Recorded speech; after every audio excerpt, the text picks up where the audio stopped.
मैं होराइजन पे एक इतना बड़ा शहर देख रहा हूं जिसका नाम होगा city of silicon. Radio TV तो कोई चीज ही नहीं है। Rockets, radar, computer, light and heavy machinery, यहां तक कि प्लास्टिक सर्जरी भी। घर घर में एक ही नाम होगा, सिलिकॉन। और अगर डिफेंस मिनिस्ट्री का ऑर्डर मिल जाए तब तो मां। That's it. सोचने का यही तरीका होना चाहिए। मैं साफ साफ देख रही हूँ कि अगले 10 साल तक तुम मुझे तो क्या, संजना को भी वक्त नहीं दे पाओगे। मगर इसमें मेरा एक पर्सनल फायदा है। मां, फायदा तो पूरे परिवार का है, आपका पर्सनल फायदा। संजीत, अब तक मैं अपना सारा वक्त तुम सबको देती आई हूँ।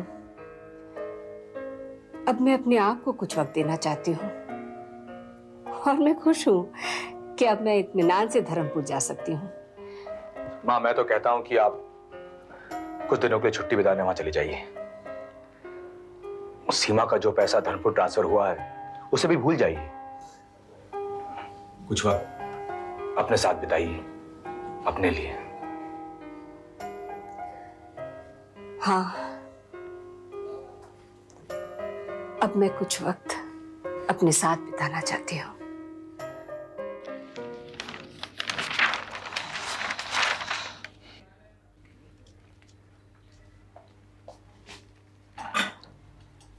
आज की दाल।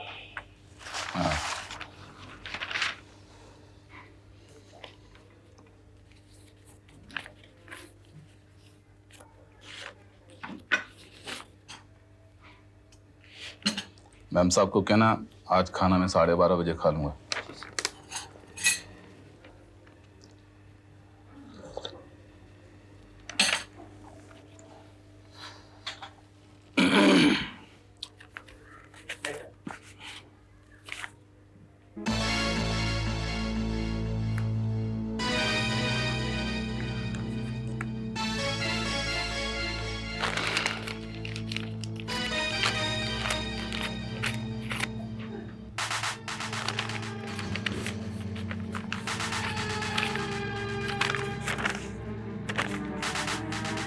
धर्मपुर जा रहे हो ना? कोई और भी जा रहा है। ये पैगाम उन सब के नाम है जो जो धर्मपुर जा रहे हैं। जाएं, वो सब जाएं। हम तो यही चाहते हैं, तुम हो या वो या कोई और, सबके लिए धर्मपुर जाने का रास्ता तो है, मगर लौटने का कोई रास्ता नहीं। जहन्नुम तुम सबका इंतजार कर रहा है। आओ, जल्दी आओ, तुम्हारा दोस्त।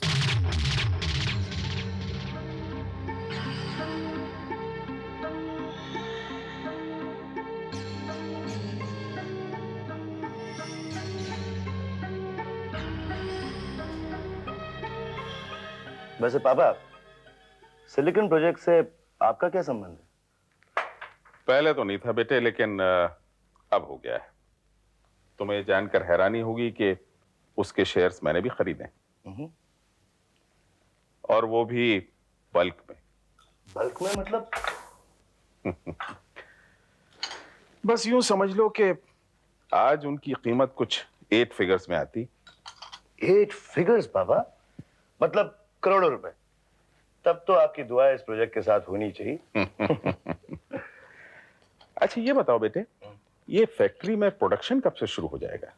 पापा, एक विंग में तो प्रोडक्शन का काम शुरू हो चुका है और अगले 6 महीने के अंदर अंदर हम माल को मार्केट में इंट्रोड्यूस करना चाहते हैं।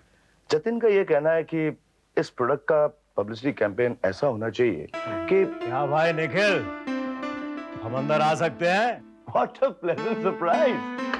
भाई, अभी तुम्हारा जिक्र हुआ और तुम आ भी गए। Happy Diwali. Same to you Jatin, thank you so much. Happy Diwali to you. Happy Diwali. Happy Diwali. भाई, मुझे गाली कौन दे रहा था? अरे थैंक यू।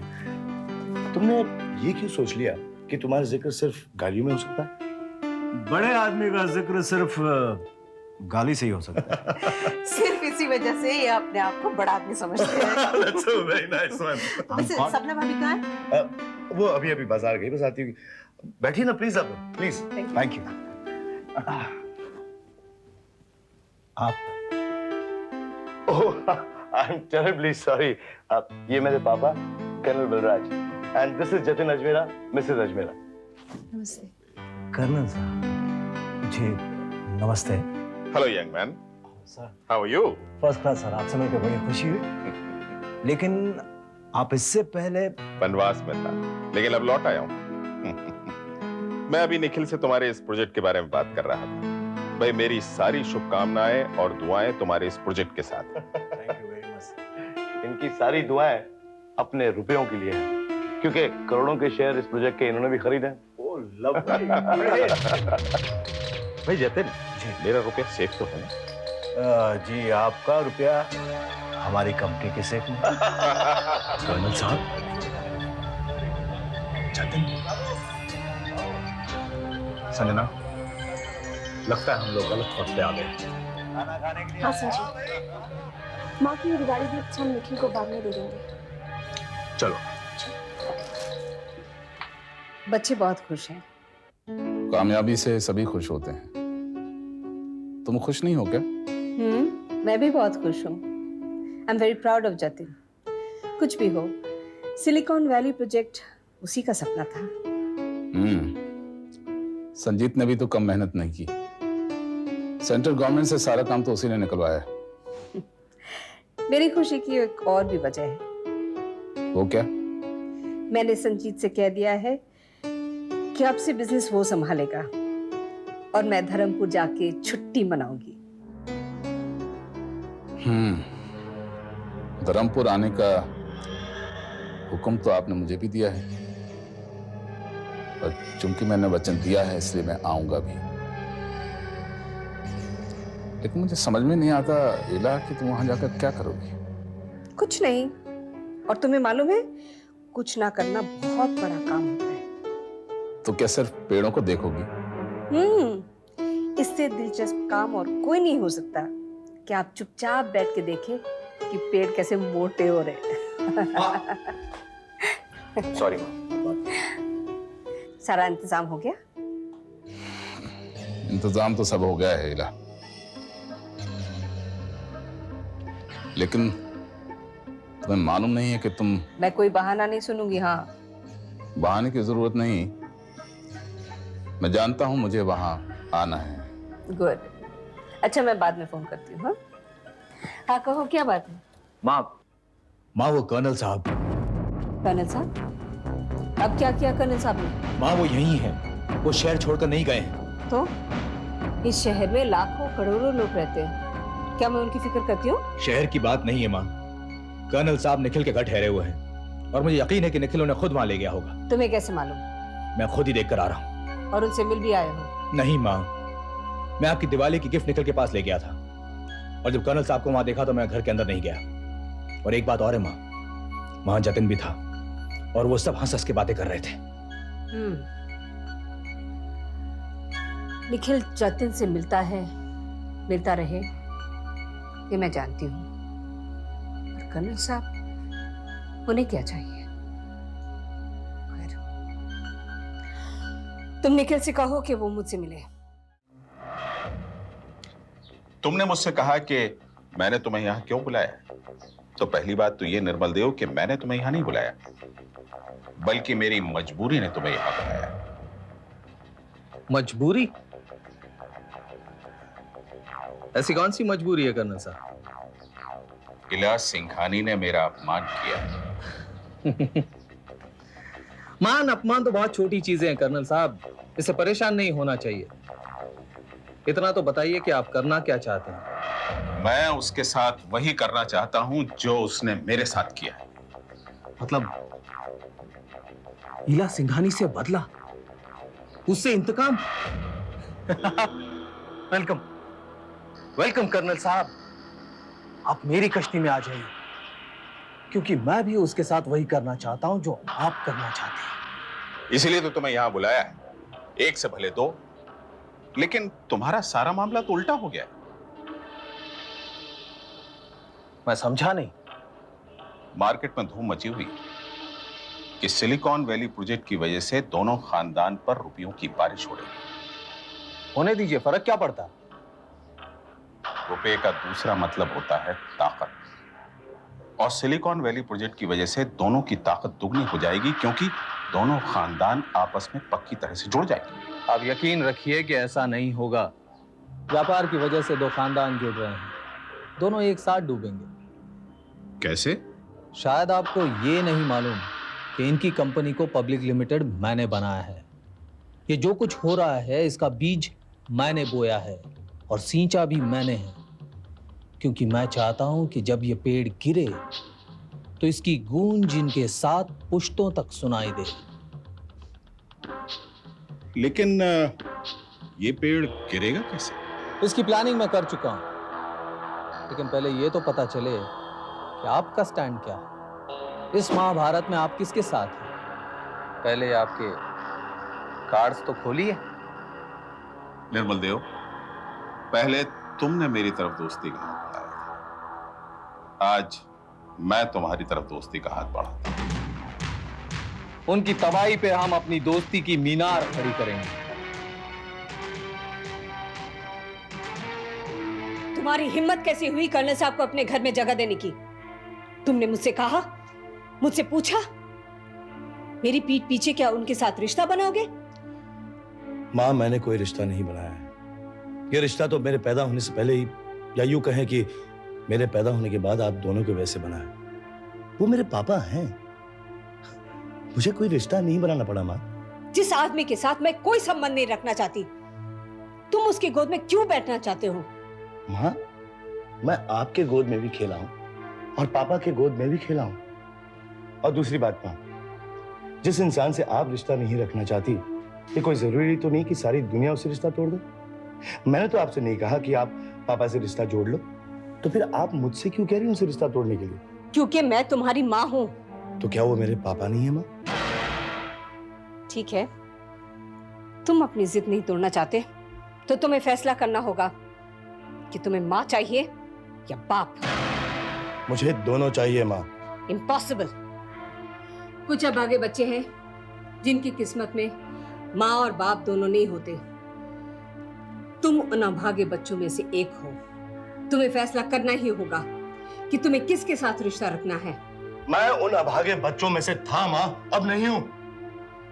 एक बात सुन लीजिए माँ, मैं पापा के साथ रिश्ता नहीं तोड़ूंगा और ना ही तुम्हारे साथ। मैं यहाँ आऊंगा, अपनी माँ के घर आऊंगा, अपनी माँ का आशीर्वाद लेने के लिए, प्यार लेने के लिए, अपनी माँ के साथ वक्त गुजारने के लिए। देखता हूं आप मुझे कैसे रोती हैं।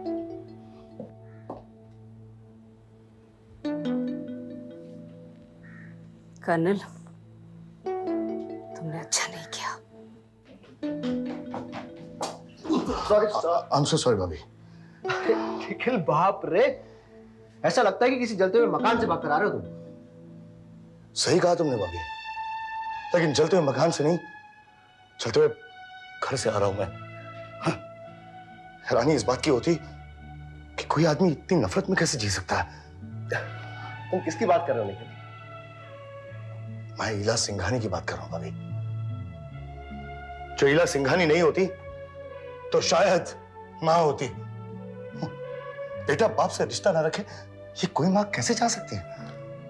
कितनी नफरत है उनके दिल में कि किसी के लिए प्यार की जगह भी नहीं रही। Relax Nikhil, cool down. लेकिन मैं रिश्ता रखूंगा भाभी, मां से भी और पापा से भी। देखता हूं कौन रोकता है मुझे। हाँ, मियां बीवी झगड़े और बच्चों से ये कहा जाए कि किसी एक को चुन लो। नो, मुझे दोनों चाहिए भाभी, मुझे दोनों चाहिए। And I'll see to it.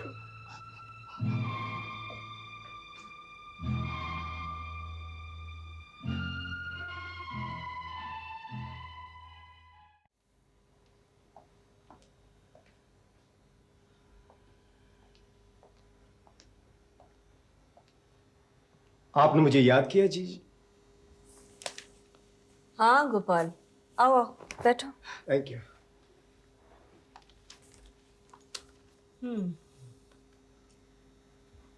तो 5 करोड़ हजम कर गए? हाँ,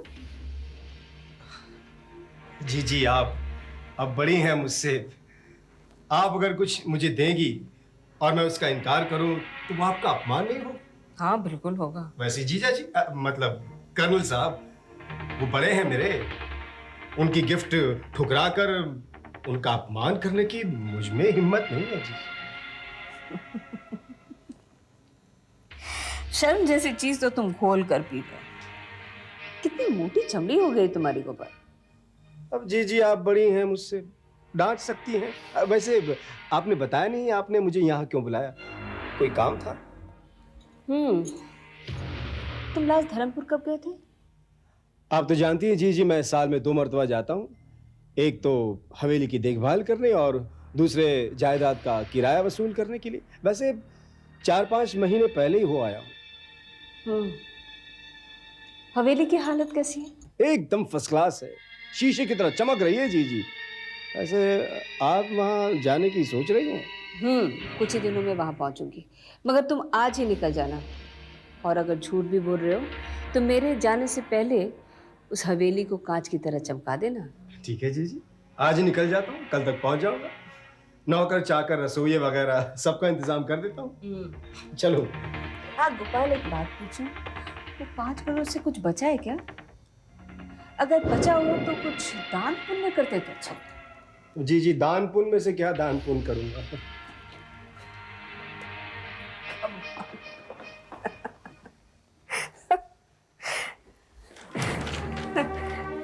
क्या हुआ? माँ, आपको अपना धर्मपुर जाना कैंसिल करना पड़ेगा।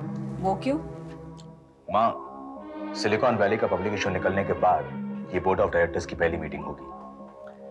न जाने कौन से रेजोल्यूशन पास किए जाएंगे। लेकिन वो मीटिंग तो मुझे अटेंड नहीं करनी। माँ, अगर आप साथ रहेंगी तो मेरा हौसला बढ़ेगा। ठीक है, लेकिन एक बात का ध्यान रखना, मीटिंग के किसी भी प्रस्ताव में आदिवासियों की जमीन का जिक्र नहीं होगा। वो जमीन खरीदी नहीं जाएगी। उस जमीन के साथ रोहित का भाग्य ही नहीं, अब उसकी जिंदगी भी जुड़ी हुई है। मैं समझता हूँ माँ। मीटिंग के बाद हम रोहित से मिलने चलेंगे। कब है तुम्हारी मीटिंग? मंडे को। ठीक है, तो मीटिंग के बाद तुम मेरे साथ रोहित से मिलने चलना। जी माँ।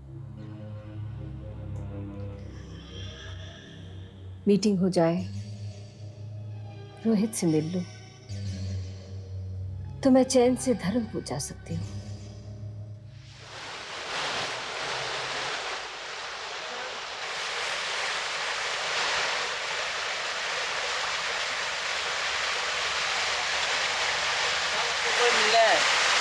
मुझसे? यहाँ कौन मिलने आएगा? अच्छा भेजो।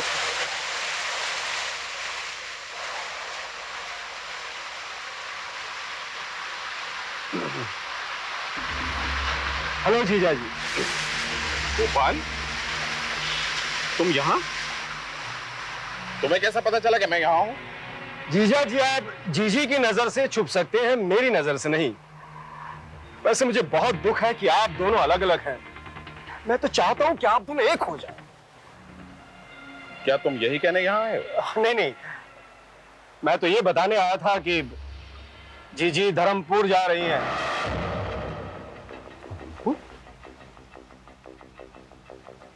तुम्हें कैसा मालूम? लो, उन्होंने मुझसे ही तो कहा कि मैं धर्मपुर जाऊं और वहां की पुरानी हवेली में उनके रहने का बंदोबस्त करूं, और मैं जा रहा हूं आज शाम की गाड़ी से। मैं तो कहता हूं जीजा जी आप भी वहां आ जाएं। मैं क्यों आ जाऊं? हो सकता है शायद वहां कोई रास्ता निकल आए और आप दोनों एक हो जाएं। आफ्टर ऑल, आपने उस हवेली में जीजी के साथ 9 साल गुजारे हैं। कुछ पुरानी बातें याद आएगी, कुछ माहौल का असर होगा धर्मपुर के। मैंने अपना धर्म पूरा किया, अब आगे मैं क्या कहूं। मैं चलता हूं जीजा जी, गाड़ी का वक्त हो रहा है ना, आप सोच लीजिएगा।